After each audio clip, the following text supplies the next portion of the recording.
This is how Marx saw religion. Some guy or girl a long, long time ago that was a little bit smarter than the people around them realized that if they just wrote down this story and got people to believe it, they could control them. Now, this became such an effective tool of controlling human behavior that they started making revisions and additions, improving upon it. Religion 2.1, religion version 2.2. And eventually we arrived at a widely accepted story of prophecy and miracles and hope. And as Marx thinks, that the ruling class has been using this story to economically oppress the exploited class all throughout human history. Let's take this one step further. Marx would definitely hammer home in the notion that, hey, isn't it so convenient when you look back at history that the religion that's popular during a certain time period always mirrors and justifies the economic structure of that time period? Really interesting point to consider. Let's talk about a few examples of what he's saying here. For example, what is the economic and political structure during the feudal system, during that 1,000-year period in the Middle Ages? Well, again, it's hierarchical, right? At the very top of the pyramid, you have the king. Underneath him, you have the aristocrats. Underneath them, you have the guild.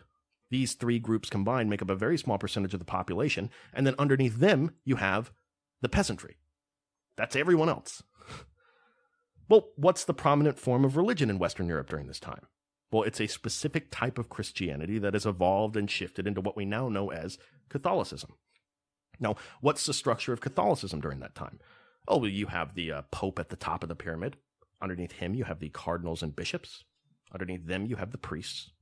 These three classes make up a very small percentage of Catholics, and then underneath them, you have the laity. Again, that's everyone else. Marx would say that not only is this transparently a mirror image of the feudal economic system that's designed to control people and keep them in the peasantry, the two appear to justify each other and seem to be working together.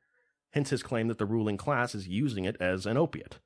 I mean, after all, if you're a peasant living at that time, if this hierarchical structure that I see in religion, in church every Sunday, if that is God's will, no matter how much I don't like it, it's got to be the best way for society to be run too. Not to mention the fact that whenever a new king comes to power, it's always the Pope, acting on God's behalf, that puts the crown on his head.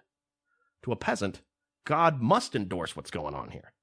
Point is, to Marx, the structure of the religion of a time period always mirrors the current economic tactic for coercion by the ruling class. Marx would say that if you even doubt this fact, well, just look at what happens next in history.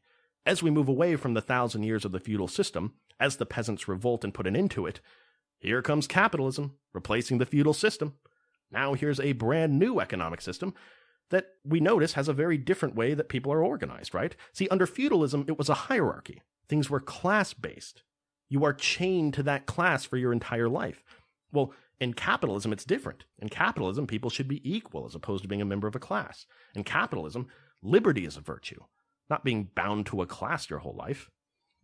Marx would say, how convenient that right when the world started shifting into a more capitalist model, that's precisely when the Protestants start giving Catholics trouble and religion begins to reform itself into something that, one, allows for a level of liberty in interpreting the Bible, and two, largely abandons the typical hierarchical structure of the clergy. Marx sees this as nothing more than just religion adapting to its environment so that it can mirror and therefore morally justify the capitalist system of economic exploitation.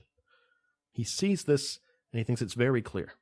Religion is nothing more than a calculated political and economic tactic of keeping people passive, meek, and poor as a virtue.